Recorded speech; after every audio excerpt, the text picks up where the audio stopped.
So, are you excited, Jessica? Because today we are going to wrap up another Relient K album. This is the last track we have to do. Oh my gosh. On K is for Karaoke. This is it. We're wrapping it up. Now, are you sure? Did we do Girls Just Want to Have Fun? Yes, I don't remember that one. Did we do Inside of Love? Because I definitely don't remember doing that one. No, we did, and it's a funny situation as far as being a podcast, because it was actually Jessica's idea originally to save most of the K's for Karaoke songs for Patreon. So that's where you have to go to get most of the episodes where we cover K's for Karaoke songs. And there were a couple of them where we were like, well, we should do this track and that track as a regular episode. We did Dr. Worm. We did some other ones. I don't remember some now. That were Patreons, and then we released them because we didn't have content for that week. But as a little taste. We released the Patreon episodes, a free episode months later. But I'm talking about times where we took a K is for Karaoke song and we said, this one will not be a Patreon episode.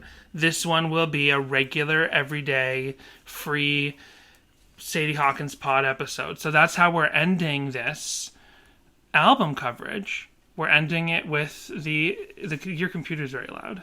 Is that my computer? That's your computer.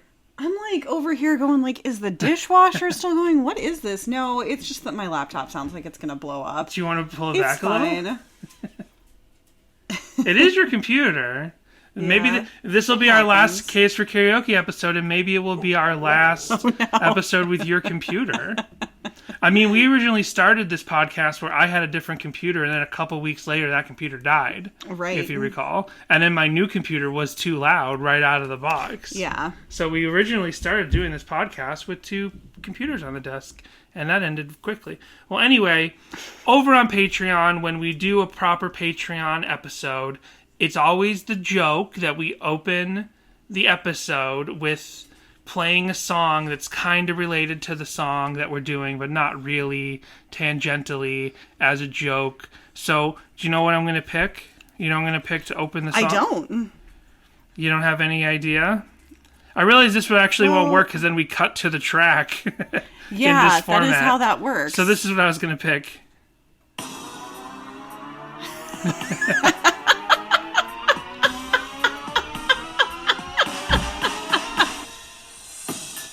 Oh, they don't get right into it, huh? Nope. Oh, this is the extended version anyway.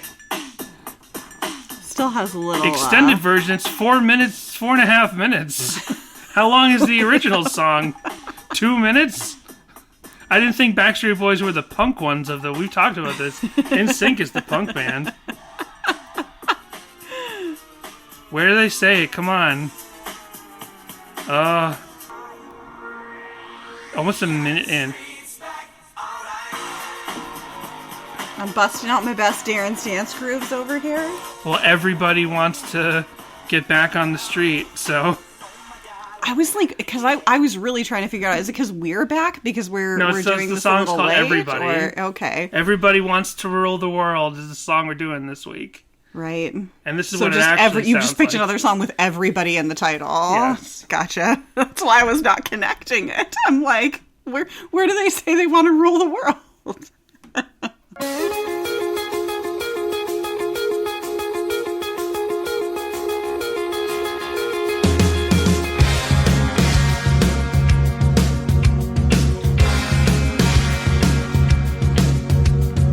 Hello, everyone, and welcome to Sadie Hawkins Pod. Hello, April. We haven't podcasted in we haven't recorded a podcast in weeks. But as soon as we're sitting at the table, she's like, "Oh boy, it's treat time." This is extortion. She's like, "You won't have me quiet on the microphone unless you give me a treat." And I said the word. You're not getting one. You already skirt your engineer duties on the regular, April. Why do you think you deserve a treat on top of it? She thinks just because we sit down to record that means she gets something. It's really sad. It lets you know how often we use our kitchen table.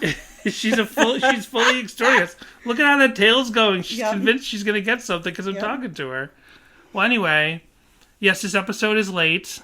Our apologies. But we'll just be back on schedule. We'll just pretend this time you had to wait 3 weeks for the next episode. You'll have to wait a week for the next episode, unless things get crazy again and we don't come out with the next episode.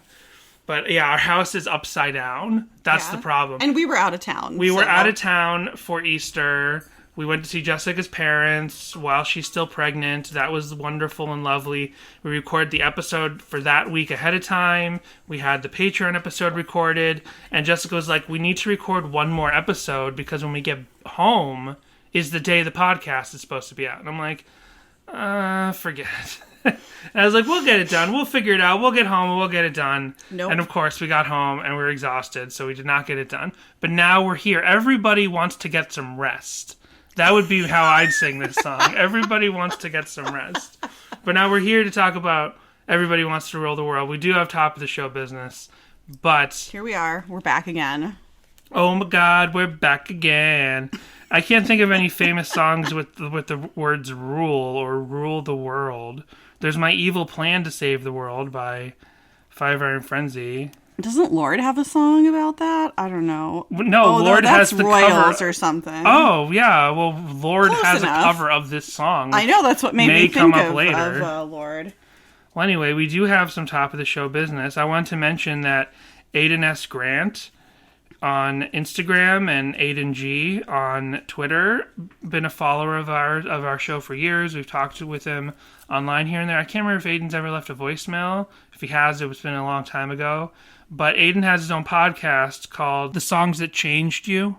And right around the time we basically went on this like sort of spring break from the podcast, he sent us a DM and mentioned that he did a podcast with Mark Lee Townsend about cool. Deathbed. Oh, wow. So definitely check that out. When we go on vacation, I don't listen to a lot of podcasts. So I'm still getting back in the swing of listening to podcasts. But that is on the list. I've saved it. So by the next episode, hopefully I'll have some comments about that, about your favorite song, Jessica, Deathbed. Jessica, did you know this about the song Deathbed?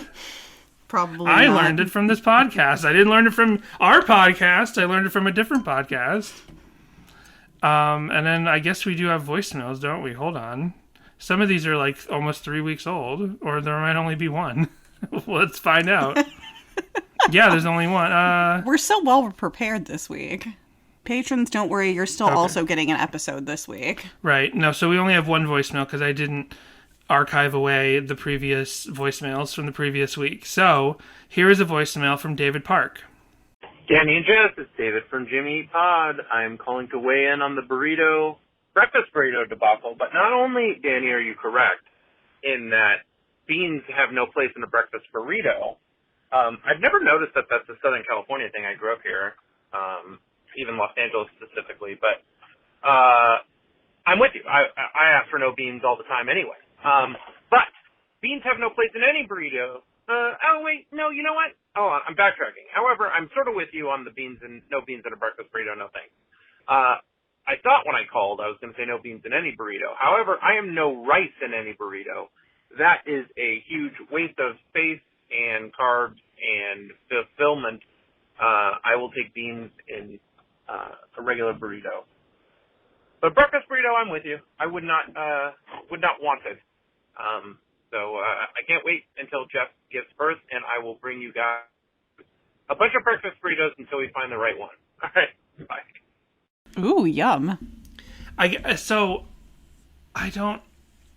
don't think I have a problem with rice in burritos. I definitely wouldn't want rice in a breakfast burrito. Like I said, a breakfast burrito, like I said in that previous episode, It's supposed to be breakfast. it's just you put breakfast food in it. I guess some people have beans for breakfast. The British have beans for breakfast. But why would you put... Yeah, you're from Beantown. Shouldn't you have beans for breakfast too, Dan? Every meal of the day? I don't even know what the Beantown part of Beantown is in reference to. We don't eat a lot of beans. Do we eat a lot of beans? I never had a lot of beans growing up in Boston. Never once had a bean when we've visited Boston. Never once have I been eaten beans in Boston. That would have been a much better lyric for the pirates who don't do anything. I've never beaned in Boston in the fall. So I don't know. But anyway, I don't know about bean. Now I'm curious, what does Beantown mean? I just realized I don't know what it is. It's probably something I learned early in my childhood and I've completely forgotten since then. But Yeah, I guess I would go for some rice in my burrito, but I totally get why that is just a filler. And, like, there are some places where, like, if they have rice in the burrito, they would do way too much. It's the filler. It's like the potato, like when you order a breakfast and they just give you way more potato so that you think you got a big portion of breakfast, but you didn't. Okay, Boston is called Beantown because of the, they had all the manufacturing of the molasses and whatnot, and people like to eat beans and molasses. That was a favorite colonial food, apparently. Was it? According to the Google. Huh.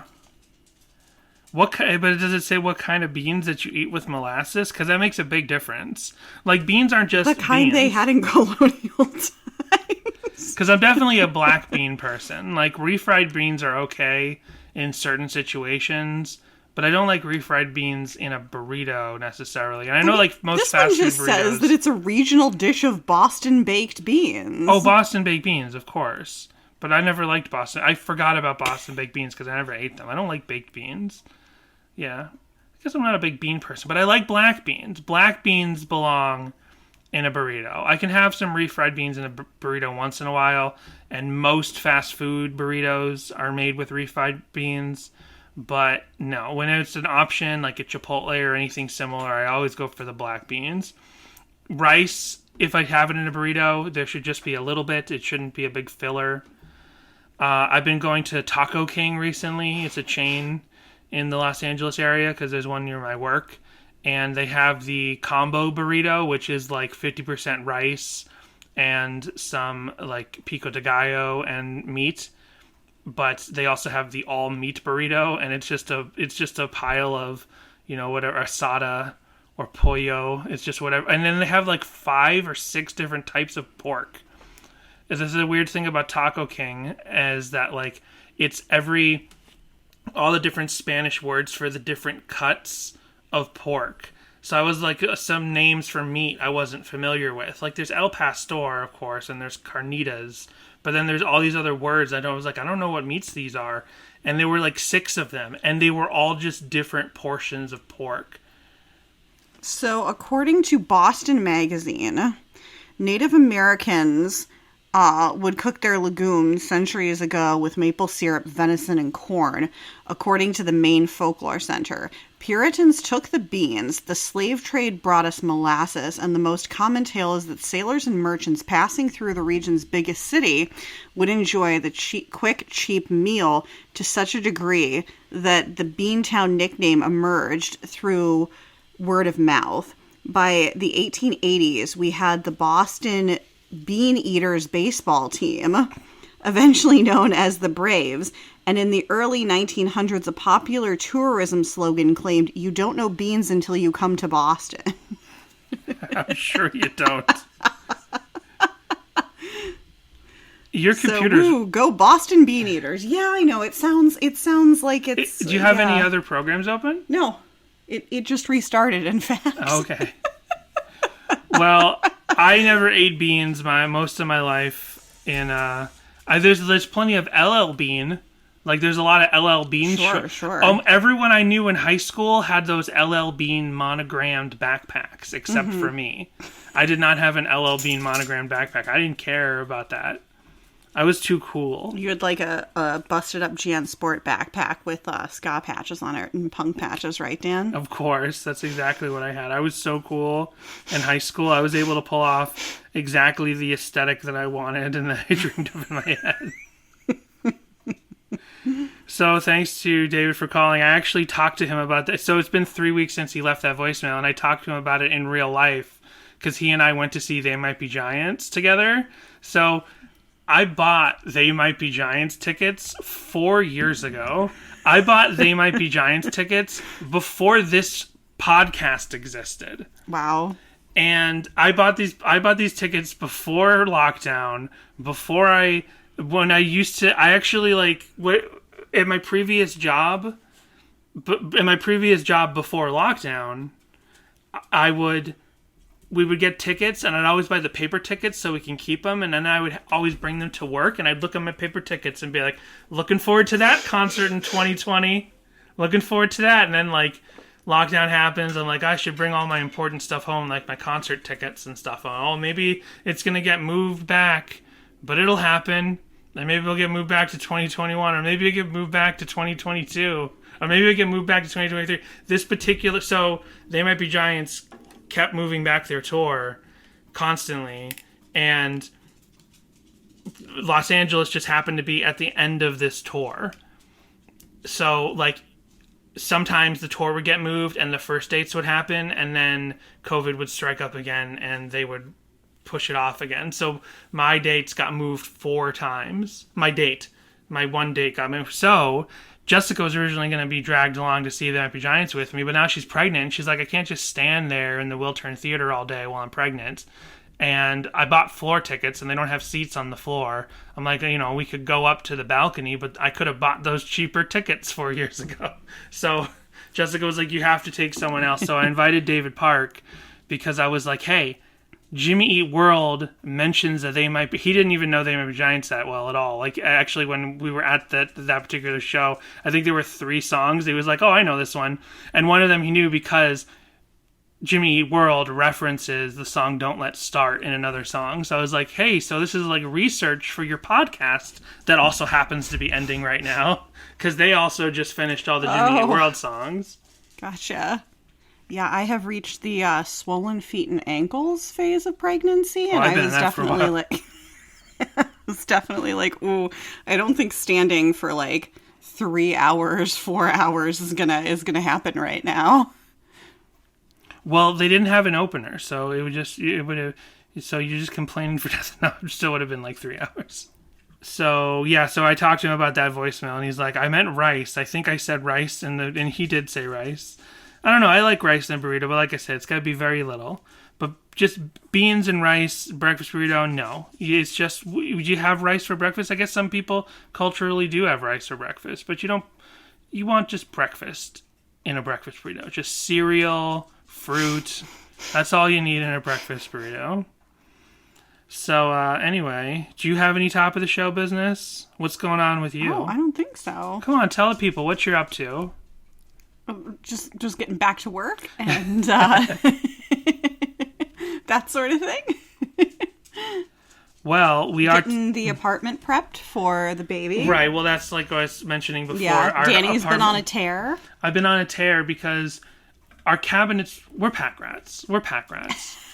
And even though we don't just have... We're sentimental. Well, we have all these cabinet space that just gets jammed with stuff that then we don't look at for 5, 6, 10 years. So we have these cabinets that aren't being used, and we have the cabinet space that we do recycle things through regularly. And I'm like, we need space for baby things. We're going to have baby cups and baby glasses and baby food and baby clothes, and we don't have space for any of this. So we got to start, like, culling things down, and that just put, like I said, it put our house sideways. So now I'm in a bad mood all the time because it does seem to be no end in sight. Yeah. And we've only got 3 months, and it doesn't seem like enough time. I think it's more than enough time. You just have a bee in your bonnet, and you're making a little birdhouse in your soul. You know what? In fact, I say forget it. We're not recording right now. Oh, no. I have to get back to work. I'm looking at this sink. All that stuff's got to go. Anyway, everybody wants to clean the kitchen. That's the song we're talking about this week on Sadie Hawkins Pod. No, we're talking about Everybody Wants to Rule the World by Tears for Fears. Of course, Matt Thiessen's alleged favorite band. They will always be his favorite band. Now, whether or not that is absolutely true, we'll talk about, because next week we're doing In Love with the 80s Pink Tux again. Gotcha. We did that. I didn't realize that. So nice. We talked about it like 3 weeks ago. Yeah. Because when we did Pink Tux like 3 years ago, we were like, oh, we barely touched on anything. We should do a part 2. And then 3 years later, we didn't do a part 2. I'm like, time to do the part 2. But I was like, we should do Tears for Fears first because this is a cover of their their biggest hit, Everybody Wants to Rule the World. They had like 3 big hits. They've had a lot of success and a lot of popularity, and I'm sure they have other songs that are minor hits and stuff, but they had 3 big hits, and Everybody Wants to Rule the World was the biggest one of them. And here's Relient K covering them after they, years before this covers album, kind of made a little mission statement in their 80s tribute song, Pink Tux to the Prom, with where that name drops Tears for Fears. So it totally made sense that they would then cover Tears for Fears. Yeah. Yeah, I like everything about this cover except for Thiessen's vocals. I'm just not a big fan of his, like, airy, pretty boy vocals that he does on the majority of songs on K is for Karaoke. Well, we can come back to that. You want to talk about Tears for Fears in the original version first? Oh, sure. That's usually how we do these things when it's time for the covers. All right, so according to Wikipedia and the Everybody Wants to Rule the World, Wikipedia specifically, it is a song by English pop rock band Tears for Fears. It was written by Robert Orzabal, Ian Stanley, and Chris Hughes, and produced by Hughes. The song was first released on March 22nd, 1985 by Phonogram, Mercury, and Vertigo Records as the third single from the band's second album, Songs from the Big Chair, 1985. Everybody Wants to Rule the World is a new wave and synth pop song with lyrics that detail the desire humans have for control and power and center on themes of corruption. I mean, yes, they're saying everybody wants to rule the world. Music critics will praise Everybody Wants to Rule the World in their retrospective reviews, with some ranking the song among the decade's best, along with Shout 1984. It is one of the band's signature songs. An international success, the song peaked at number 2 in Ireland, Australia, and the United Kingdom, and at number 1 in Canada, New Zealand, and on both U.S. Billboard Hot 100 and Cashbox. I'm not really sure what Cashbox is. Sounds like some sort of, like, NFT. Cashbox, also known as Cashbox, because there's no space in the official magazine title, was an American music industry trade magazine originally published weekly from July 1942 to November 1996. 10 years after its distribution, it was dissolution. It was revived and continues as Cashbox Magazine, an online magazine with weekly charts and occasional special print issues. In addition to the music industry, the magazine covers the amusement arcade industry, including jukebox machines and arcade games. Interesting. So it was certified gold by both Music Canada and the British Phonographic Industry, BPI. April! Stop! Nigel Dick directed the music video. No treats for you. Which received promotion from MTV. It shows bassist Kurt Smith, who sings lead vocal, driving an antique Austin Healey 3000 sports car around Southern California, intercut with shots of... Okay. Just the video. Yeah, intercut with shots of the band performing the song in a studio. In 1986, the song won Best Single at the Brit Awards. The group re-recorded the song as a charity single for the Sport Aid campaign. The song has been covered extensively since its release, most notably by New Zealand singer Lorde. Is that the most notable one? I suppose it is. To the movie adaptation of The Hunger Games: Catching Fire. Right, we'll probably talk about that in a little bit. Let's see. Everybody Wants to Rule the World was written by Roland Orzabal, Ian Stanley, and Chris Hughes, and produced by Hughes.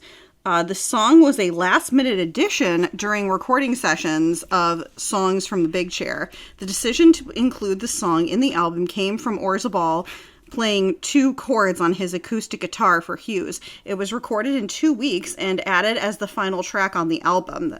That's amazing, and it's like one of their top songs of all time. According to Orzabal, the final line in the song's chorus, originally written as Everybody Wants to Go to War, contributed to his indifference towards the track.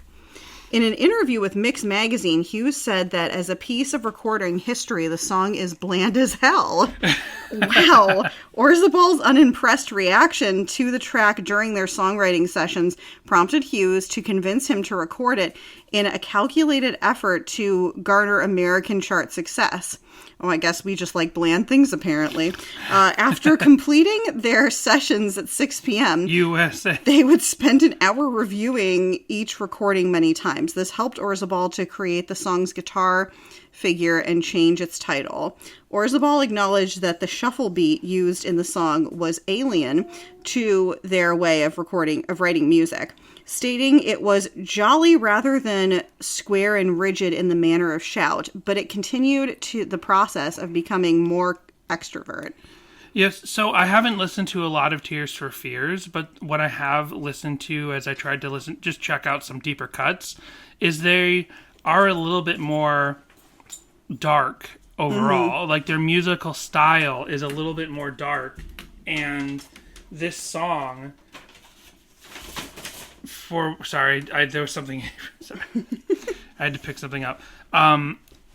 This song is it was kind of, it seems to me at least when I did a cursory deep dive into their deeper songs that this is a standout happier song. Even I don't know what their lyrical content is like. I didn't look at their deeper lyrical content, but just like the tone and sort of the minor chords, like Shout is a darker song and that's a big hit, but they have a lot of other pretty dark sounding deeper cuts. Weezer also covered this song on their 2019 cover album, Weezer. What's with Weezer, like, recording stuff after Relient K? Recording covers after Relient K? Yeah, I just tweeted right before we started podcasting, I was like, Relient K covered Weezer, so Weezer paid them back by doing 2 other songs from K is for Karaoke, but worse.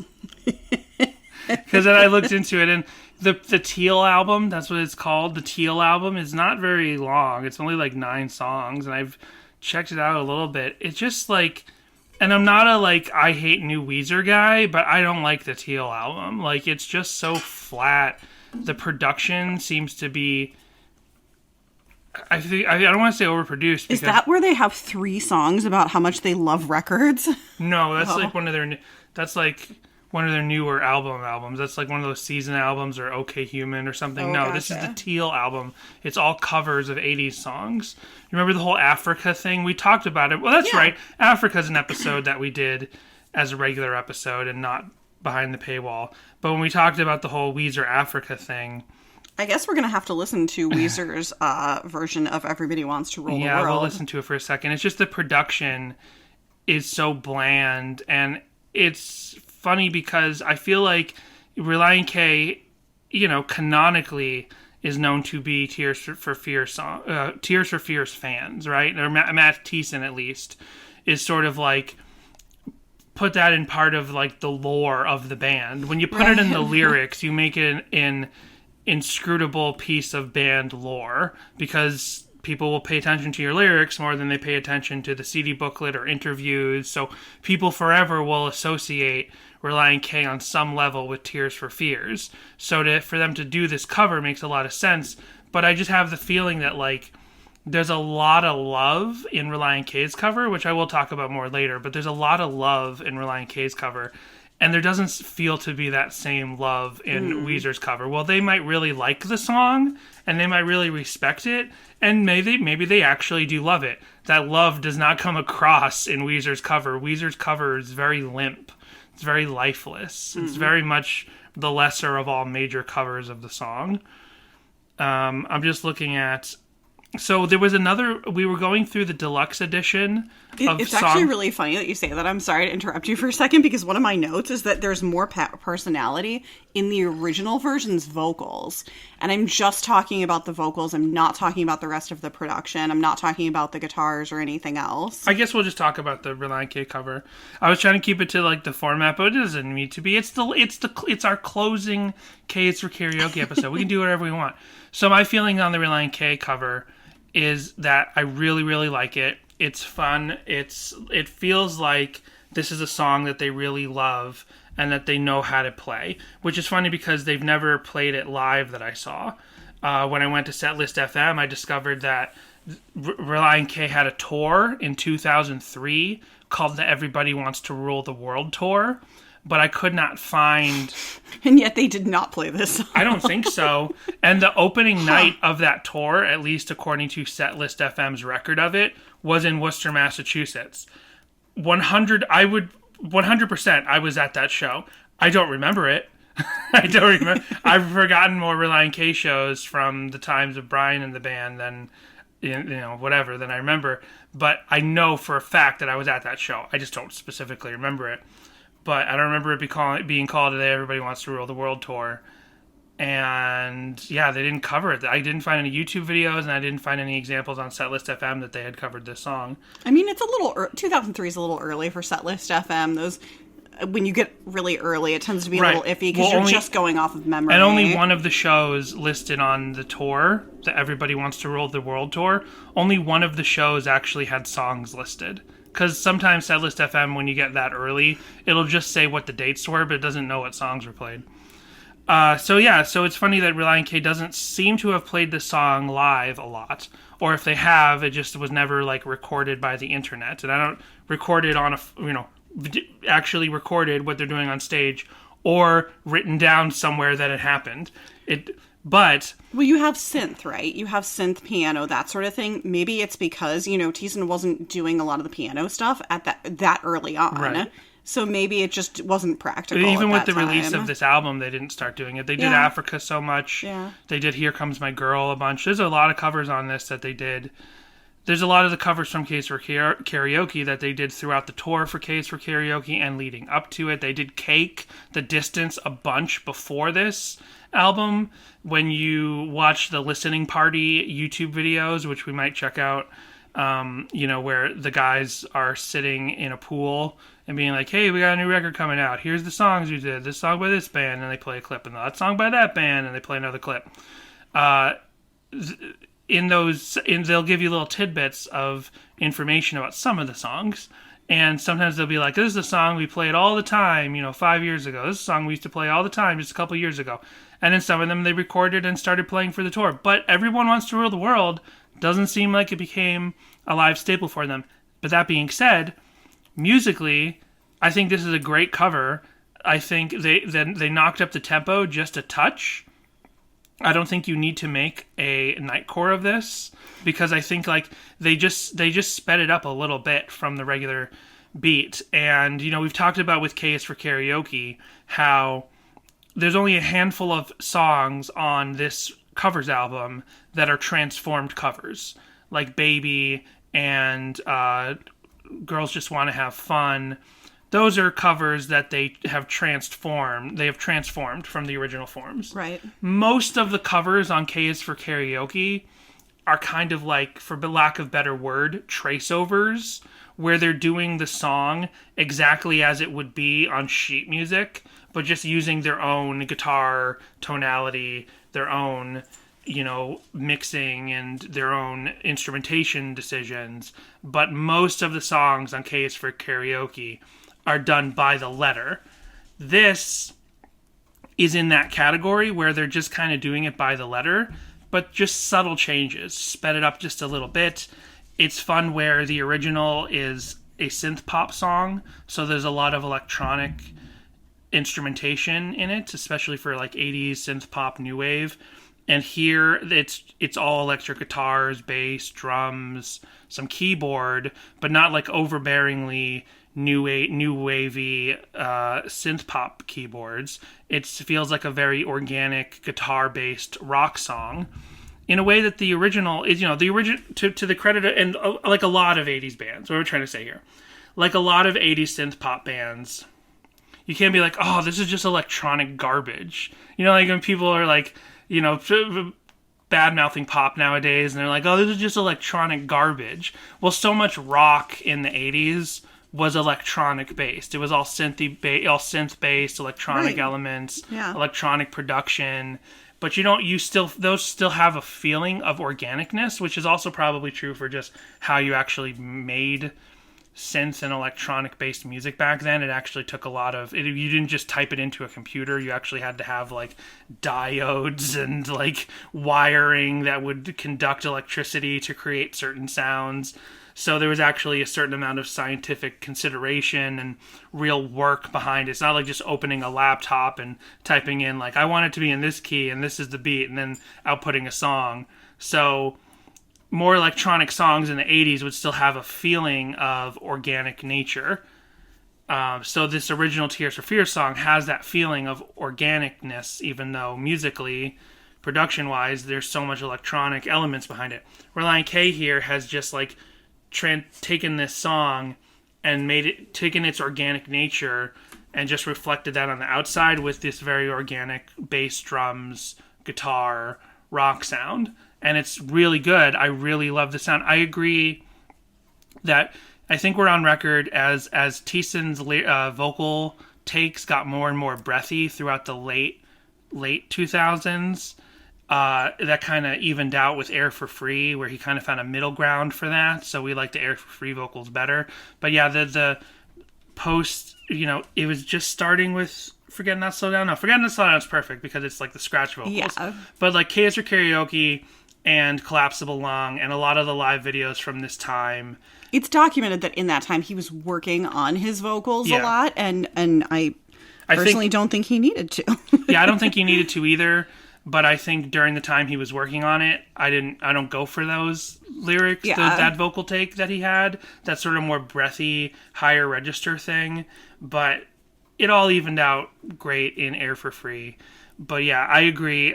Although, as I listen to this cover more and more, this particular era of Matt Thiessen's vocal takes, it grew on me a little bit. I got used to it. I mean, you like falsetto Thiessen, so there's, that. Yeah. Sort of the origins of that a little bit. I wonder if the reason why they didn't necessarily play this song live is because it's sort of just like a chill song. It's just you kind of sit and kind of vibe to it, whereas it's not going to pump you up like the Cake song is. It's not going to pump you up like Girls Just Want to Have Fun. Those are like very much so like bop, get you hyped, jump around sort of songs. And Relient K is a band that likes to have fun on stage. So I wonder if they're like, they like to balance their sort of slower numbers with their upbeat numbers. And I wonder if it was just because of that they chose to leave it off. Because I would imagine that these guitars are a lot of fun to do, so I'd imagine it's not just because they didn't enjoy just playing it. I mean, one of the this song is a little bit of a roller coaster. I agree, it's kind of more mid-tempo. There are a number of real laid-back vibe songs on K is for Karaoke, and let me look them up. I know One Headlight is one, which I think that they actually did play. One Headlight is more chill than this, and they played that. You're the Inspiration... But that's also like... but that's a song that, it gets everybody singing along. Yeah, it's slower tempo, and mid-slow tempo, but it's still like a blast, pumping song. I feel like this song also weird descriptors, a pumping song. I feel like this song also has only recently sort of come back around and had a second breath. I feel like back in like the early 2000s, Shout was probably their most well-known song, Tears for Fears. I feel like that was, and then of course you have like Donnie Darko, so you have Head Over Heels and the Mad World cover, which were probably a little bit more in the zeitgeist at that time. So Everybody Wants to Rule the World on Spotify has 1 billion listens. Shout and... Like you're just playing Head Over Heels right now. Shout and Head Over Heels only have 200 million and 140 million listens between them. Only 140 million listens. But Everybody Wants to Rule the World has 1 billion. I can kind of see what you're saying, though. There might have been a point like over a the years resurgence of this one. I feel like overall, if you add up all the popularity of Everybody Wants to Rule the World, Everybody Wants to Rule the World wins out. But there might be ebbs and flows, years, certain years where rock playlist radio just got tired. Everybody Wants to Rule the World, so they would play Shout and Head Over Heels more often. Yeah, just to change it up. I know now. Here we hear Everybody Wants to Rule the World a lot. Yeah, but I feel like that is a more recent thing as well, though. So the songs that are definitely, so One Headlight and Inside of Love and Motorcycle Drive-By, those are very low-key, low-tempo, chill songs, and they've played those. So I don't know, Everybody Wants to Rule the World, I think that's a little bit more mid-tempo, and I feel like I don't know if that's the reason why they wouldn't have played it. Maybe because they just had maybe it's more like they had other covers that sort of hit that mark, and they just didn't feel the need to put this one in there in the live shows. But yeah, Everybody Wants to Rule the World. I mean, they do speed it up a little bit. It goes a little faster. Just give me. See. Yeah, it's very slight, but it's there. I mean, you can hear it in the guitar. Like, yeah. I don't know if the drums are really that sped up, but the guitar definitely feels more sped up. And the bridge section, or the sort of the solo, what would you call this section?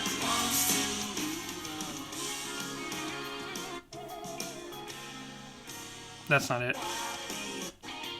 This part. It's a solo. This solo on the original version and on Relient K's, it's so groovy. You know what I mean? It's such a great. No, I love the guitars on both versions of this song. Yeah, you know, sometimes a song just feels like completely logical. Like a song is feels so good, but you're like, oh, there's no other way this song could be. Sometimes you listen to a song and you're like, that was pretty good, but was that as perfect as it could have been, or whatever? Like, with some songs you hear and you're like, there's no other version. There's no other solo for Everybody Wants to Rule the World than this. You know what I mean? Mm-hmm. Like, so many other songs, like, you could do a different solo in the solo section, and aside from nostalgia or having heard the song a million times, you know, it could be something else. But you know exactly what this is. But this has to be this guitar solo. So I think this would be fun to play live, but they just never played it live. It also, the very end of this, Relient K adds that sort of really slowed down melancholy sort of outro. They had a little coda, I guess you would call it, this section. And I actually went looking through other versions of this song by Tears for Fears to see if this was based on anything. And if it is based on anything, maybe it's something so obscure that you can't just find it on Spotify or YouTube very easily. Or maybe they just made this for themselves. I'll talk about one way that this little coda works, though. When we were listening to, I started saying this a while ago. We were listening to the deluxe version of Songs from the Big Chair, or Songs in the Big Chair, whatever the name of the Tears for Fears album is, and I was listening to every alternate version of Everybody Wants to Rule the World, and in one of them, the lyrics were "Everybody wants to run the world," and there was no parenthetical or like dash that said like demo mix or early lyrics or alternate mix. It was another version of Everybody Wants to Rule the World towards the end of this deluxe edition.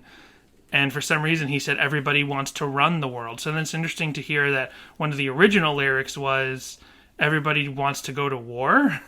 Right. Everybody loves to go to war. That's interesting that that everybody wants to rule the world. It sounds like maybe they worked on finding their way to that lyric, that wasn't the first lyric, and it might not have even been the second lyric. So as far as this little coda section, this cover was on the original K is for Karaoke EP. And it's always worth re-explaining in case this is your first Sadie Hawkins pod episode. Hawkins Day? Sadie Hawkins Day episode. K is for Karaoke was originally an EP, pressed to CD, released on not even streaming, but digital download. And then when they went into the studio, I guess to start Volume 2, they kind of scrapped the plans for a actual Volume 2 and just put it out as a full length with Volume 1 and the new songs. There is a Volume 2. I think we figured out it was just released to digital download, and then the CD was printed for all of the songs together. Makes sense. So on the original CD EP, this song is second to last out of 7 songs, I believe. This song is number 6, and Surf Wax America closes the EP. But then when you get to the full-length album of K is for Karaoke, this song closes the whole album. And it's hard to... I wonder if they were just rushed through or didn't think about the sequence of the EP that much, because this so clearly is an ending to the album.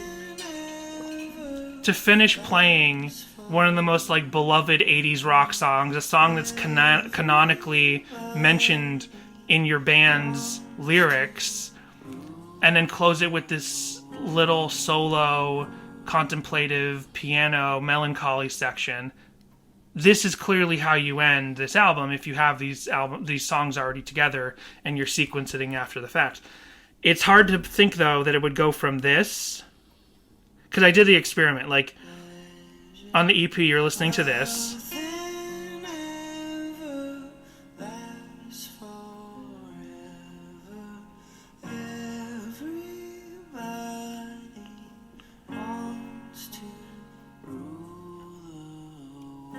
and then this song starts to fade out, and then this starts. Right. I mean, that makes sense in a mixtape, but it doesn't make sense in an album sequence. Like, it makes so much more sense to close the full-length album with the Everybody Wants to Rule the World cover. Because I also, like, imagine if, for whatever reason, and it wasn't, so we don't have to freak out, but imagine if this had, like, somehow accidentally been Relient K's final release or something. What if what if Collapsible Lung never came out? I was gonna say Air for Free, but I realized Collapsible Lung came out after this. Right. But what if something happened where, like, you know, Relient K wasn't able to release any more records? Like, this would actually be a fitting final track. And, like, it would suck if Relient K's final full-length record was a covers album. But I'm saying, like, some real reason that I don't want to voice that had ended it there. Like, that would have been an almost fitting way to end their discography. It's just funny that I think they must have put a lot more thought into the sequencing of the full length than they did for the EP. Plus, I don't think the EP was sold in retail. If it was, I'm sure it was much more limited than the full length case for Karaoke. So what else? It's funny, I remember when I first heard K is for Karaoke and was listening to it, probably when it was just in the split apart, only the first EP. And I remember coming across Everybody Wants to Rule the World and being like, oh yeah, of course they are going to do Tears for Fears because of In Love with the 80s. And I was like, man, I wish they did Head Over Heels though. Because as discussed, I'm a huge Donnie Darko fan. And I love that song. It's perfect where it is in Donnie Darko. I love the cinematography in that scene, that great camera movement, starting from upside down in the beginning and then all of the like sped up and slowed down parts. And I was like, man, it would just be so cool to hear Relient K do that song and see what Thiessen would do with those vocals as well. Hold on. What's the band called? Tears for Fears. Head Over Heels, this song? Yes.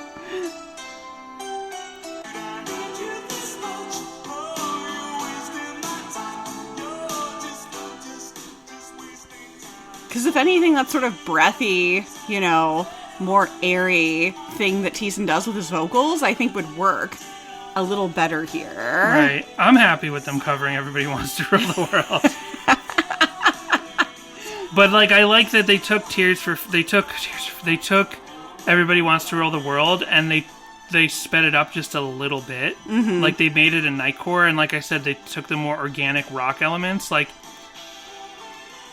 this is all, like, There's a lot more synth in this. Yeah, this is more striking synth bass. Yeah. So maybe it would be a lot more. Could you do that on a guitar? Could you do that on piano? Relient K has a history of using some synth here and there. They did it on but like I don't know if they would go that heavy with a synth thing. Fair.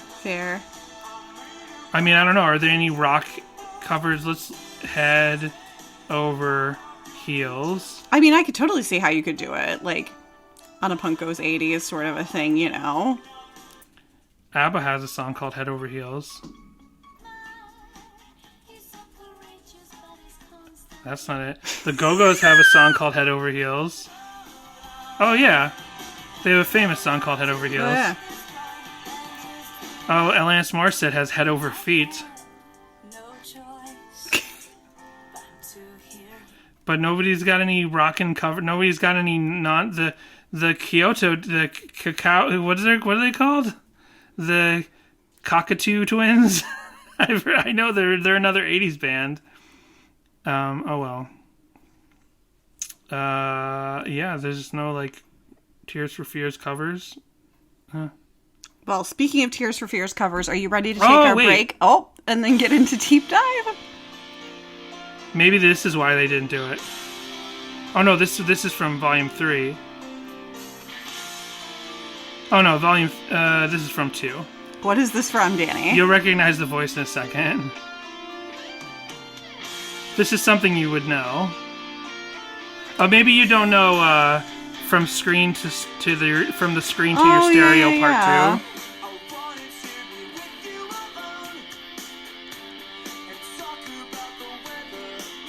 There you go. I totally heard this version. I just forgot about it.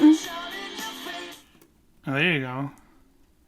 Should we do From the Screen to Your Stereo on Patreon? No, maybe. No, because Everybody Wants to Rule the World was covered on the on Punk Goes 80s, which Relient K also appeared on with their Manic Monday cover. So. Right. So there are other covers which we'll discuss more of, but let's see. It's Punk Goes 80s, and we did a Patreon episode of Punk Goes 80s. I totally own that song, and I just forgot. I own that version. So we did a full Patreon listen through of the Punk Goes 80s over at patreon.com/SadieHawkinsPod. But then Jameson Parker does a cover of Everybody Wants to Rule the World on Punk Goes 80s, this is a pretty cool cover too. Yeah, it is. I'm in out of my head. It sounds like the beginning of that Killer song. Shit, I don't know. I can't sing the lyrics.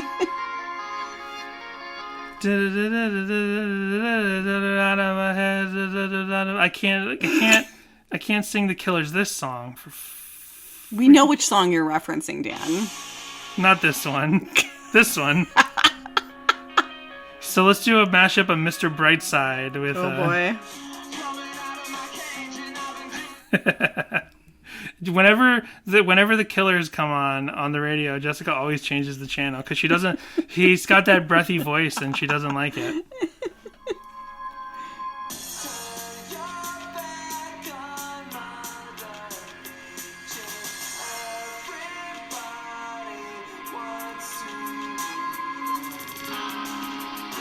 This is like some Owl City. This is like some proto Owl City. That's Jameson Parker's cover of Everybody Wants to Rule the World on Punk Goes 80s. And then we were talking about it. Lorde, of course, has the according to Wikipedia, the most famous cover of this song. Right, because it was in the trailer, yeah. For the one of the Hunger Games movies. Right. I don't know if it was just in the... It certainly sounds like a trailer song. Right. That's the I'm thing. sure it was in the movie at some point, maybe. I don't know. I don't remember. It's got these, like, staccato strikes that are very indicative and slow, melodic. This is very, indicative to a trailer cut. Yeah. Like, cut to black, action shot. Cut to black, dramatic shot. Cut to black, action shot. Yeah. What an incredibly hold on a second. What an incredibly 2013 convergence. Wow. the Hunger Games Catching Fire soundtrack, Coldplay of Monsters and Men, Oh, wow. Sia with The Weeknd and Diplo, The National, Christina Aguilera, Another Weekend Song, Imagine Dragons, Lorde. Christina Aguilera. Christina Aguilera is the most standout from the... One of these things is not like the other. The Lumineers, Ellie Goulding, Patti Smith, Santi Gold, I don't know them, Mickey Echo, Fantagram, Anthony and the Johnsons. So it's like so much millennial whoop, like big dramatic arena rock of the 2000s bands. That's so funny. I don't feel like we need to do a Catching Fire soundtrack listen through though. Catching Fire, the only also a convergence of when the book made an entertaining movie. Because the first Hunger Games looks incredibly cheap. Oh boy. The first Hunger Games movie looks incredibly cheap. The second one, they really build out the world. Like, you're supposed to... It's like the opposite of the Twilight series. Yeah, it actually is. Like, yeah, like imagine if the first Twilight looked as bad as the last one, the last Twilight. The first Twilight looks really good. But the other thing is, like, Twilight is like a slowly opening like world, right? Like it starts out small. Mm-hmm. It's just her and this teen, and she discovers this other world. So you can do that on a smaller budget, and as you open up the world and the drama, you can do that in accordance with the budget. But right off the bat, the Hunger Games is like this is an entire nation under this one ruler, and this nation is made up of like 25 people in the first one and a bunch of CGI crowds. The second movie, Catching Fire, they have the budget. They make it feel like a real world, a real fascist dictatorship with all these flashy colors and stuff. And it's actually fun. They're actually playing a Hunger Game. It's enjoyable. Catching Fire is the only fun, entertaining. Playing a Hunger Game. They're in a Hunger Game in the first one. They're in a Hunger Game in the first one, but it looks like a fan film for Hunger Games. Oh boy, it looks really bad. And then the last ones, it's just like, this is like, oh, we'll kind of have a Hunger Game in some old buildings, but not really. And like, really, we're just gonna like cut it into two movies for no good reason because we think it's gonna give us extra money. But a lot of politics in the later ones. They needed more Hunger Games, is what they needed. You just want them to sacrifice children. That's so wrong, Danny. Why is that? Why is that wrong? Just kidding. All right. Do you have anything else to say about the song, or are you ready to go to break? Yes. Hold on. I got lots more to say. Oh boy. So here it says on the Genius page, on Genius for the song, in the late 80s, Joe Strummer of The Clash made the cover of Musician magazine. In an article, he related many great and humorous antics. I'm looking at the... Oh, yeah. I'm like, where is this going? This is there was a shorter version of this somewhere. The best story he... Oh, my God. Whoever... This is the most verbose way to say that... I'm having to edit this down a little bit. Joe Strummer saw Roland Orabel of Tears for Fears in a restaurant, went up to him and said, you owe me £5 quid, mate. Good day, mate. It's me, British Joe Strummer. And the Tears for Fears guy said, why? And Joe Strummer said, oi, because you stole me lyrics. The first line of Charlie Don't Surf from The Clash's Sandinista album is everybody wants to rule the world. So let's hear that real quick. We're getting Ethan Luck's attention now because he loves The Clash. I also love The Clash. I haven't listened to them that much in the last couple years, but I used to listen to them a bunch. Charlie Don't Surf.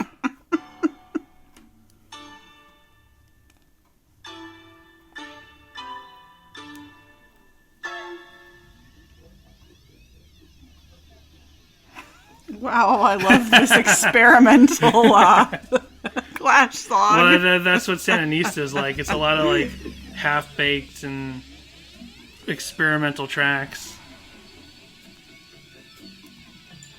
This song is 17 minutes long. Good Lord! I'm just kidding. It's 4.5 minutes long.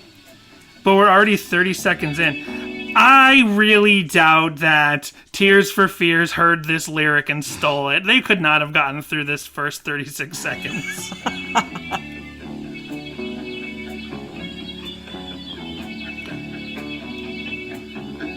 Any day now. Anytime. It's gonna happen. I know it. Everybody wants to rule the world. Oh. And now. And 1, 2, 3, and now. That's not the opening lyric.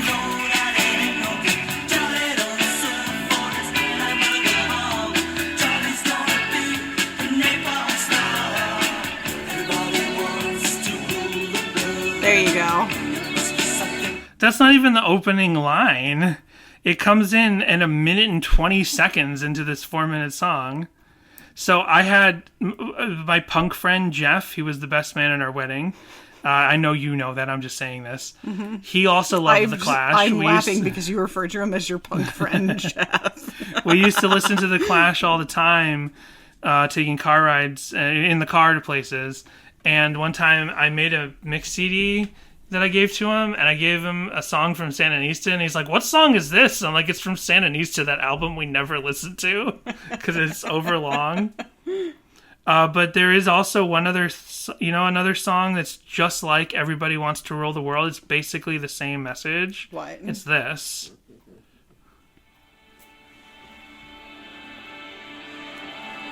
This is basically Everybody Wants to Rule the World, but knocked up 7 years later.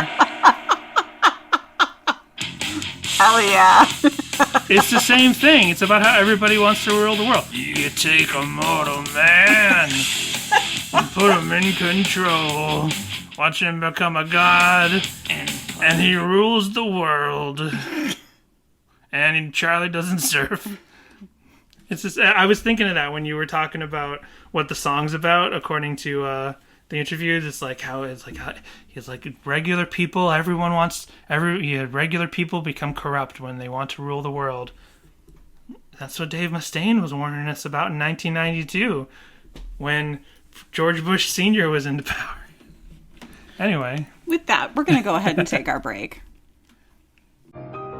Thank you so much for listening to Sadie Hawkins Pod. New episodes are released every other week, but you don't have to wait that long to hear more from us. You can join patreon.com/Sadie Hawkins Pod to listen to our bonus episodes every alternate week.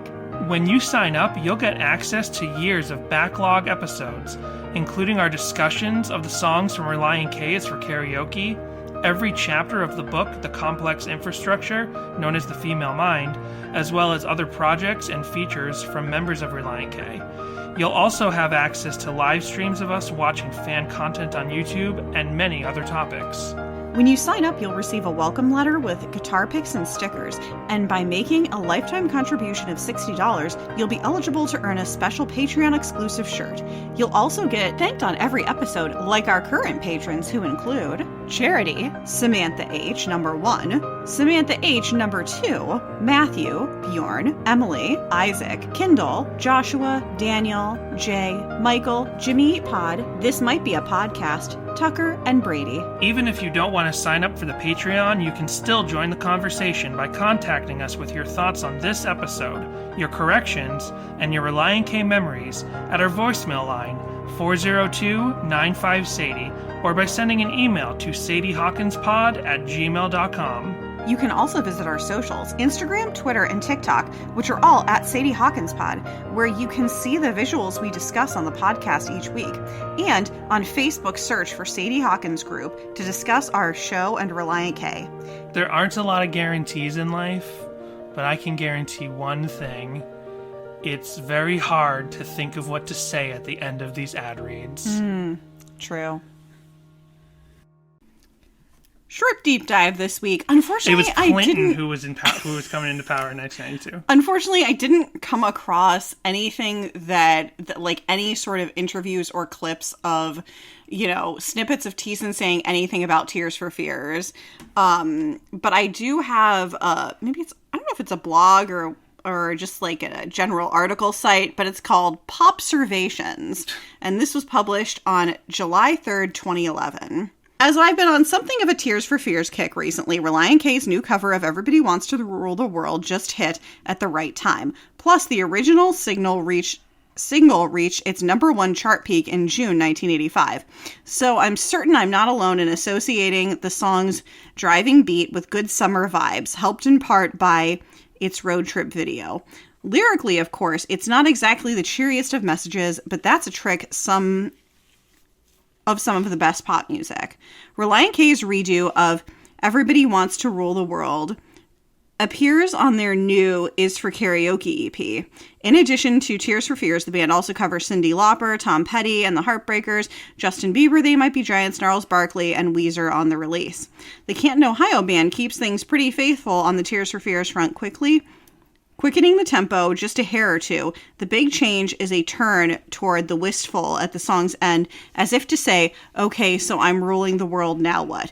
Nice touch, fellas, as nothing really does last forever. Even good summer vibes. Then we have an HM Magazine release article. All right, Heaven's Metal. You take a mortal man. This is from June 14th, 2011.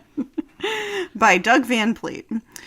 The name Relient K, or Pelt, the name Relient K has always been... It's been synonymous with Heaven's Metal. Synonymous with melodic songwriting, tongue-in-cheek humor, and all-around good music. The band is set to release what is easily one of the most fun and indiscriminate cover albums to grace alternate music to date. Relient K's for Karaoke EP, produced by Mark Lee Townsend and Matthew Thiessen, will be available digitally and at the Vans Warped Tour 2011, starting June 28th on Mono vs. Stereo. Yes. We have always talked about wanting to do a covers record, and we are excited to finally release one. We always try to include cover songs in our little show, in our live show. Oh. So it was nothing new for the band, and working through the songs was fairly easy. We tried to put our own take on the songs, but while retaining the melody and other musical sections from the original songs, explains Matt Hoops.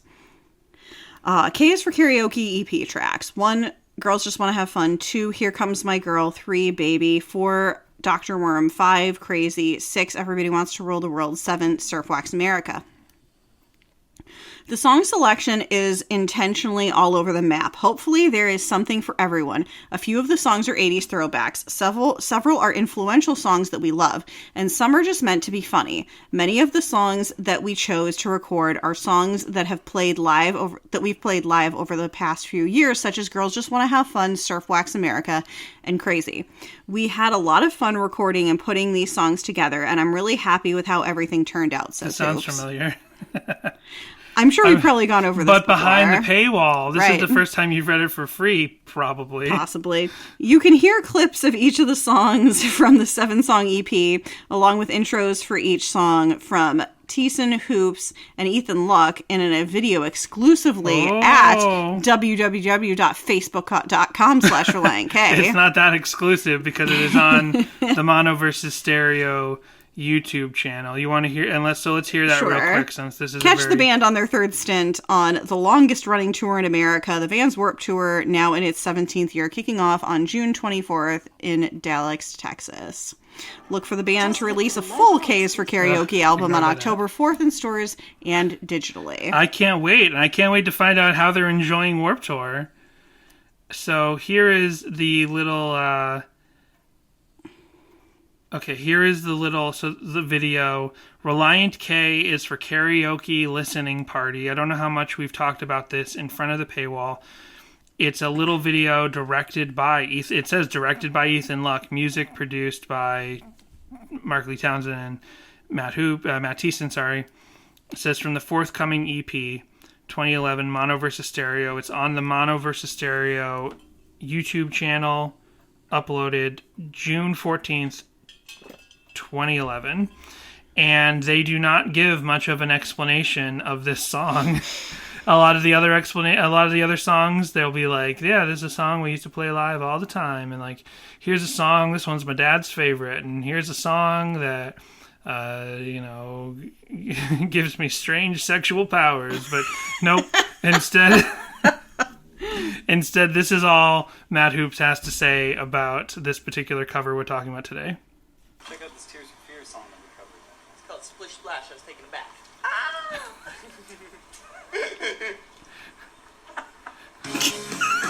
I forgot Teeson chimes in. All I remembered is his Hoops just saying, check this out. Because they're in a pool. So not much info there.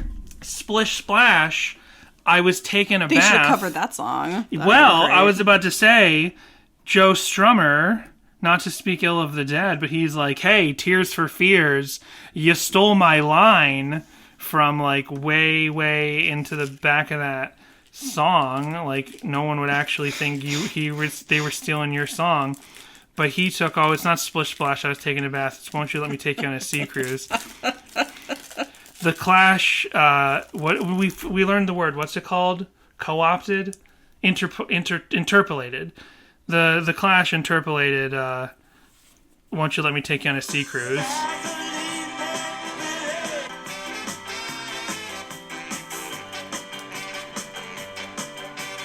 Won't you let me take you on a sea cruise? Mm-hmm. It's noted that they did it. I thought they might have interpolated Splish Splash, I was taking a bath. Do you remember Splish Splash, I was taking a bath? I sure do. My mom used to put, there was an interstitial on Sesame Street in the 80s of Splish Splash, I was taking a bath. It would play like all the time when, because there weren't commercials on PBS. So when there needed to be commercial breaks on PBS, this was a common one to play during the children's hours. I don't remember the visuals of the video. Splish splash, I was taking a bath. Long about a Saturday night. Yeah. But this reminds me of like taking a bath, because we'd be singing this song and my mom would be like, it's bath time. Mm-hmm. And I'd be like, yeah, it's bath time. It's Splish Splash. I was taking. Oh, because also, I might be conflating these things a little bit. Because Rubber Ducky, You're the One for Me. Mm-hmm. That was a Sesame Street thing. Mm-hmm. The Splish Splash, I was taking a bath. I think it was just a non-commercial interstitial for in-between programming during the children's hours on PBS. Right. I'm gonna. If you want to go ahead and check your text messages, we also have TikToks this week. What? Yep. All right. Quite a few of them, in fact. Oh, no. China's coming for our Relient K songs. I'm just kidding. Goodness. It's an American. Alrighty, I am doing TikTok has an American company. Just because they're from China doesn't. I'm just kidding. So this is Robert Wilcox 673. And he's marathon training 18 miles. Oh, nice. Hopefully, he's running on a big old bridge. They're feeling all right now. He's wearing. He's dressed like a Navy SEAL. He's got like a tight black outfit, I guess, to keep warm.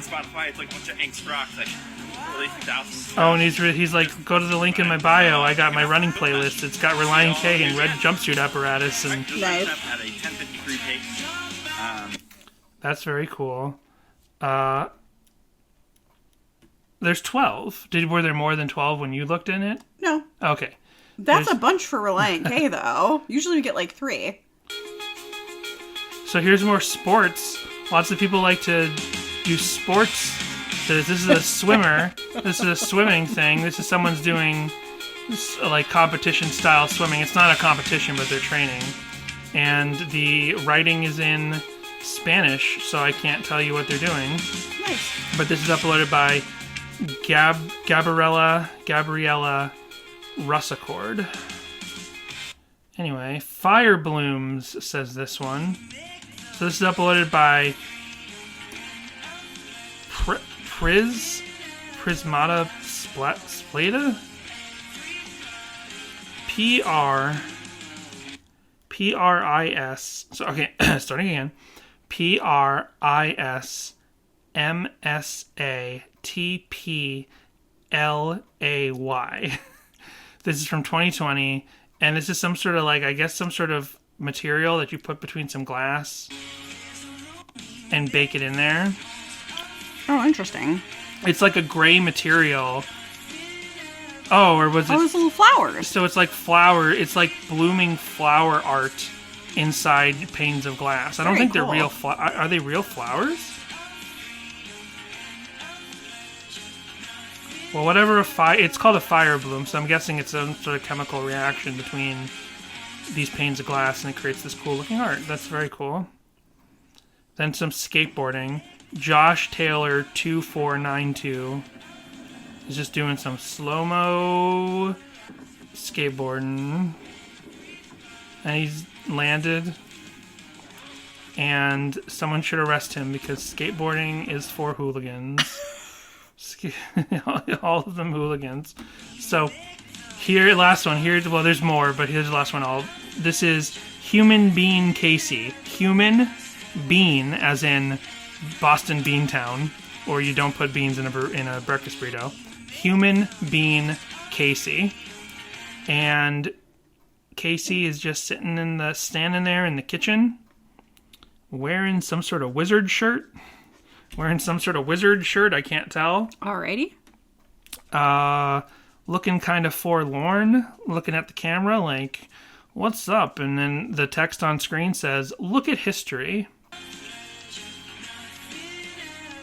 You know what?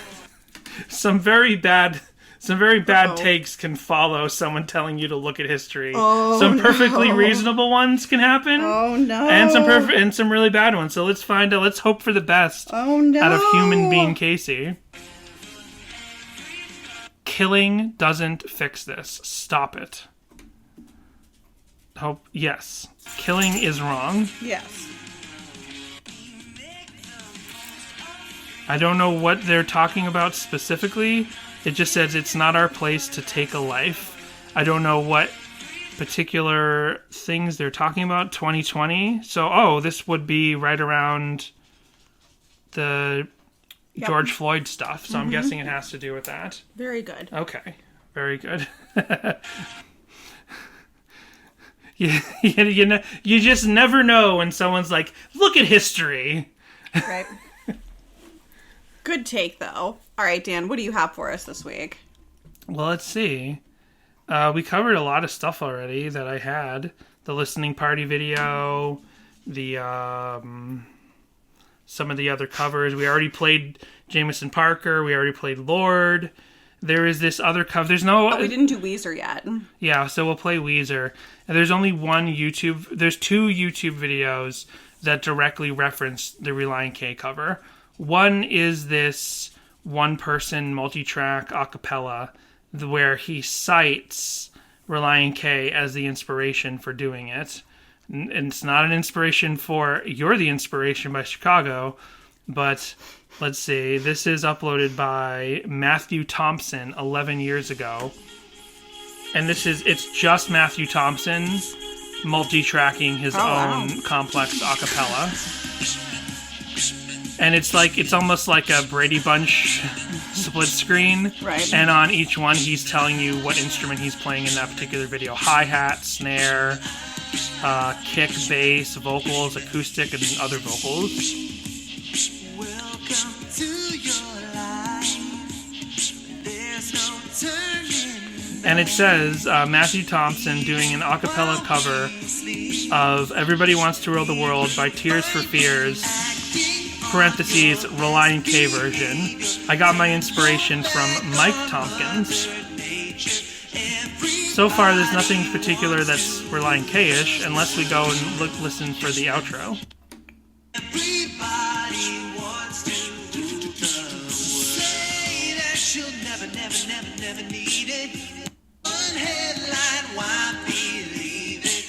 Everybody wants to rule the world. Nope. No little outro thing. Maybe so it's just because it's a little bit more peppy. It's a little faster. I realized we didn't. I just want to double check if I know every lyric that I always sussed out from Everybody Wants to Rule the World. Do you feel like you have a good grasp on what these lyrics are? We don't have to like deep dive into the meaning of each one on Genius. I think I just want to read through them. Welcome to your life. There's no turning back. Even while we sleep, we will find you. It's about Santa Claus. Acting on your best behavior. See, it's about Santa Claus. Turn your back on Mother Nature. It's Santa Claus telling you, turn your back on Mother Nature. Everybody wants to rule the world. This song is about Santa Claus. This should be played at Christmas. It's my own design. It's my own remorse. Help me to decide. Help me make the most of freedom and of pleasure. Nothing ever lasts forever. Everybody wants to rule the world. So this is like a slightly abstract song overall. Right. But it gives you kind of know what he's talking about, even if it's up to you to decide what that is. There's a room where the light won't find you, holding hands while the walls come tumbling down. When they do, I'll be right behind you. So glad we almost made it. So sad they had to fade it. Everybody wants to rule the world. See, so I always could tell he was saying so sad they had to fade it. But it's one of those things where I kind of like singing the song in my head. It's always so sad they had to fake it. And Same. I'm sure a lot of people hear it Yeah. as fake. There's a Blink-182 lyric like that everybody mishears all the time, but it's very clear what he's saying. I can't think of it right now.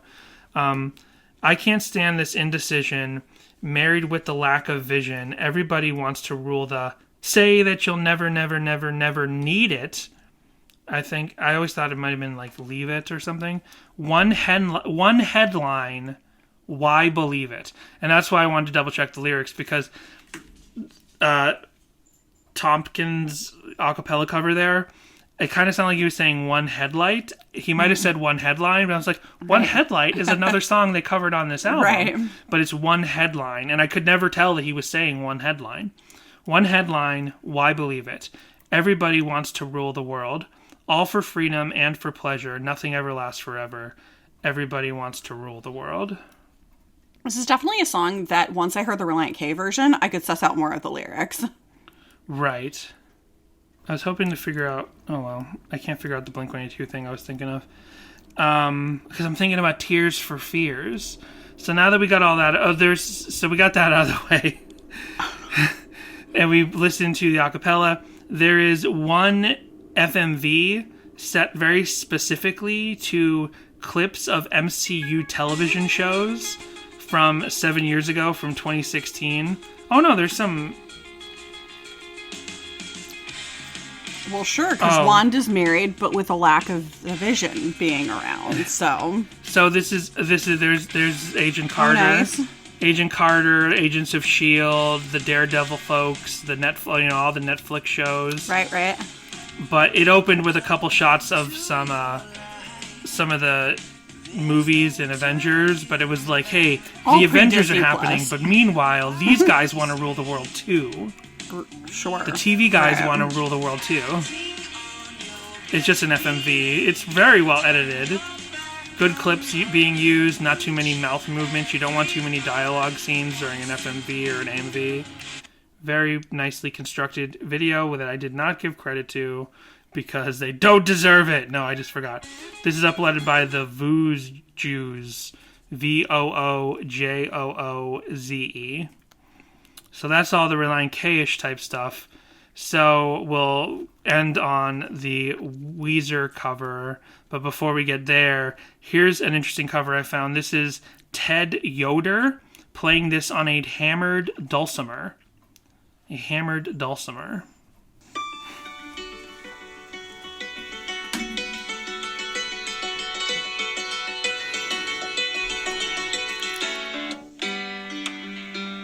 Oh, wow, this is so fun, this little thing. It's so cute.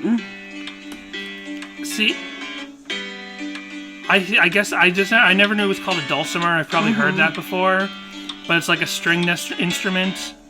It's almost like piano strings on a table, and he's hitting the strings with mallets. I've always loved this sound. I think I'm most familiar with this sound from Joanna Newsom. I listened to some Joanna Newsom in college before she was married to Amdam Samsberg. What's his name?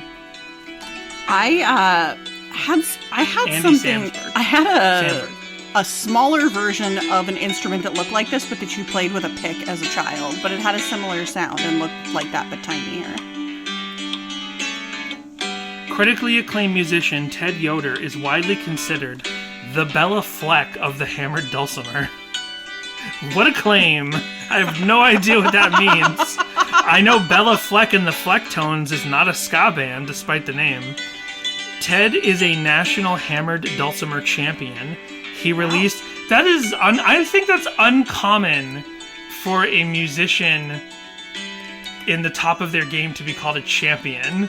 Like, how many drum champions are there? How many guitar champions are there? He's released 5 There's beloved... Guitar Hero champions. That's true. He's released 5 beloved... Now, I'm sure, like, there could be a drum champion in a certain, like, achievement in drumming. But I'm talking about just, like, being the height of your art. You're usually not called a champion. Ted's he's released 5 albums and become a master educator on the instrument. Ted has been profiled in the Kearney Hub, Huffington Post, and NPR's All Things Considered, among many other features and profiles. On Wednesday, August 24th, 2016, Ted became something of a household name when a Facebook Live video of him from his Live from the Orchard series playing Tears for Fears, Everybody Wants to Rule the World went viral. Oh. It rocketed up to 53 million views in 4 days. That's huge. And then this YouTube upload of it has 2.5 million views. That's great. This isn't nearly as impressive, though, as those college boys who recreated the flight of the bumblebee with empty beer bottles all around the room.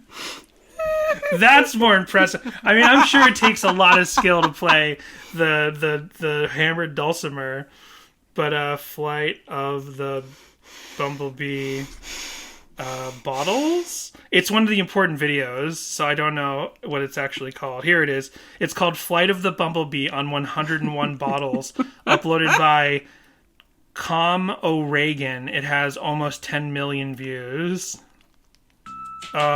Yes, I've heard of Uber Eats and Grubhub. Thank you, survey. There we go.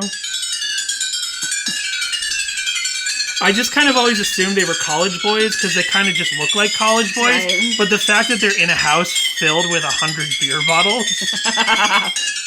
That's the giveaway. So they're running back and forth because each side of the room has a different portion of the song. And then they run back to the same place when... It's amazing. Hey, I'm not trying to take anything away from Ted Yoder, but, you know, I feel like anyone can learn to play this. No. There's a lot of talent out there.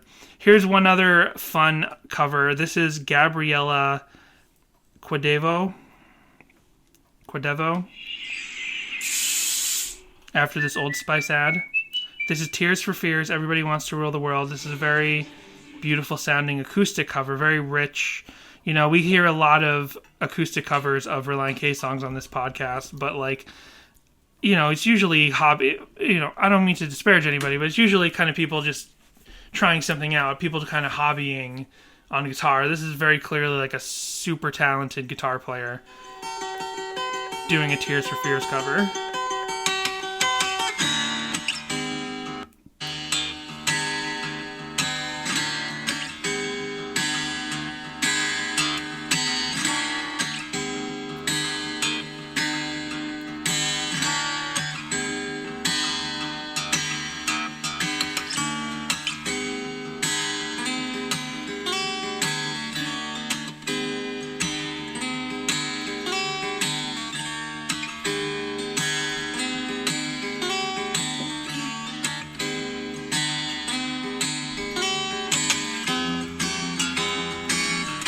She's playing rhythm and lead simultaneously on the same guitar. That's amazing.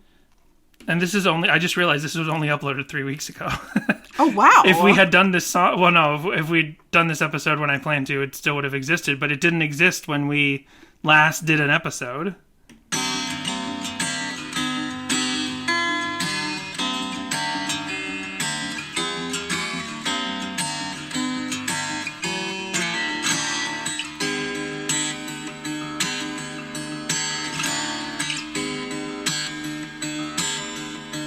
Well, that's amazing. The YouTube channel is Gabriella9797. So definitely check that out. Yeah, I would like to hear somebody do a Relient K acoustic cover where they're playing rhythm and lead simultaneously. So also Ninja Sex Party did a cover of this song, and that is one of the guys from Game Grumps, like sort of 80s rock band. Have you ever heard of this?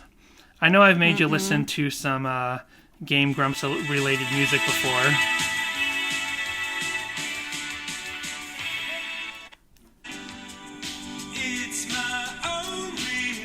Can you tell that's the voice of one of the Game Grumps? Because it literally just sounds like his talking voice. Yeah, it does. I've only watched a couple of those videos with you, but yeah. His singing voice is identical to his talking voice. Mm-hmm.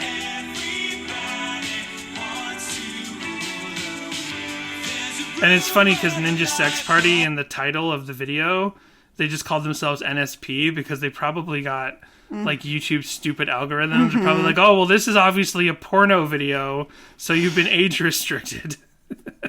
Yeah.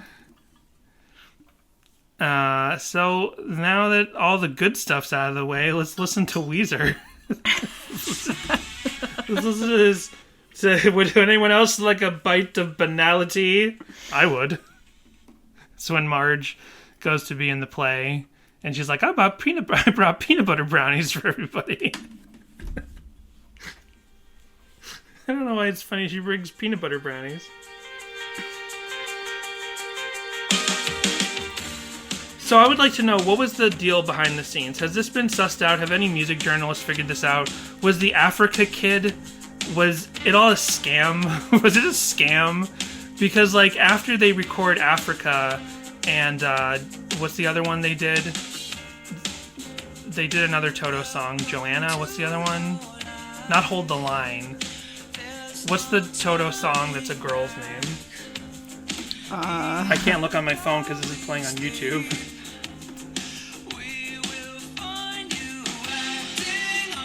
This isn't a bad cover. No, it's okay. Just not a good cover.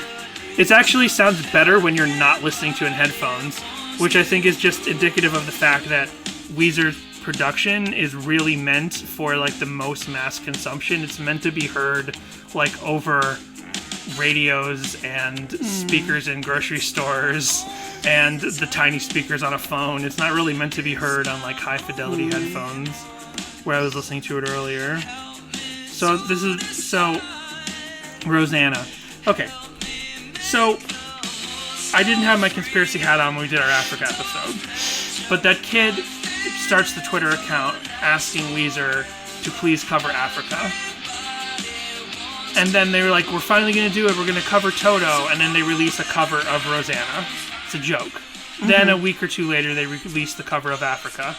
And then, I don't know, a couple months later, they released the Teal album, which is a covers album that includes Africa. And I don't know if it included Rosanna, but it includes, like, a bunch of 80s covers. Was the whole thing a scam? Was, like, the whole Twitter account a scam? Like, was this alleged kid, I'm sure the kid existed. I think he was interviewed. Have anyone seen this kid?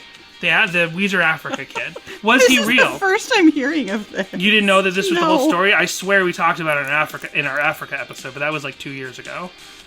This is why Relient K covered Africa, and this is why that awful the Weezer cover of Africa.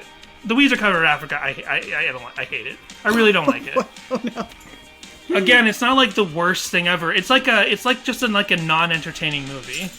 Like sometimes you see a movie and you're like, well, that wasn't good, but it was technically capable. Right. Especially when we watch so many bad movies, we'll be like, okay, well, this major Hollywood movie was like not good, but it kind of insults me that like these resources weren't given to something better. Right. So when I hear Weezer's Teal album, I'm like, it kind of offends me that they didn't spend this time doing something better. And the production is just so flat. And it's like, is this the opposite of the loudness wars? Is this like just make everything as flat as possible and as low, so when it's playing in a grocery store or it's playing on Jack FM, like through the crappiest speakers possible, it will sound as good as possible because there's no like really well because the Relient K cover is so well constructed. Like I was listening to that on my really good headphones, I'm like, this sounds amazing. And I went to this and I'm like, I feel like I'm like stuck inside the ceiling of a grocery store. Like I don't know what to say. This sounds like garbage. And I like Weezer. I'm really ragging on him right now. I'm not an anti-new Weezer person. I've enjoyed the White Album. I've enjoyed the Seasons EPs. I've listened to 2 of them. You know, they ebb and they flow. I am not a person who thinks that Weezer's best days were just Pinkerton. Like, I don't even like Pinkerton anymore. Like, I don't even think... I think Maladroit's probably one of their best albums. I don't know. I don't think if you only like the first 2 Weezer albums, I don't think you're a real Weezer fan. But at the same time, like, I think it's perfectly reasonable to say, like, this was not worth doing. Weezer does a lot of stuff. They're constantly releasing albums. Constantly releasing albums. And every 2 albums, Rivers will write a song about how, like, hey, everybody, sorry I forgot how to rock and roll. I swear I'm going to rock and roll again. It's funny when you do a Back to Basics song and you're a band that like started doing pop for a while and you're like, hey man, it's back to basics. We're going to rock and roll again. That's funny when a band does it once or twice, but when Weezer's done that song like 5 times because they release so many albums and he leaves rock and comes back to it so often. Fun times. Fun times. So Jessica. Yes. What do you think of the song Tears for Fears by the band Everybody Wants to Go to Africa? I think I am enjoying it more, both the cover and the original. I think I enjoyed it more over the course of this past week. Yeah, I definitely like the Relient K version more. I would say I like the original Tears for Fears version of Everybody Wants to Rule the World about the same. And I think I'm just appreciating it musically a lot more. Yeah. And I'm not as... maybe I started enjoying Thiessen's vocal take on this version of the song better after I listened to the Weezer version a little bit. I actually don't have any problem with Rivers, because Rivers just sounds like Rivers. Like, I guess that the ultimate version of the song might be like Relient K's music, but with Rivers' vocals. I would like to hear that. But again, I like, the breathy Thiessen of this album and Collapsible Lung has grown on me over the years. I was never a big fan of it, but I'm getting there. I just thought of something, like, we didn't look up, where did Tears for Fears get their name? Did we figure that out? Oh, I don't know. I didn't look at their main wiki page. I just looked at the Everybody Wants to Rule the World page. Where did Tears for Fears get their name? We'll see what ChatGPT has to say. Oh, I'm just kidding. I'm just kidding. That would be interesting, but... Google didn't, give me an immediate answer. Okay.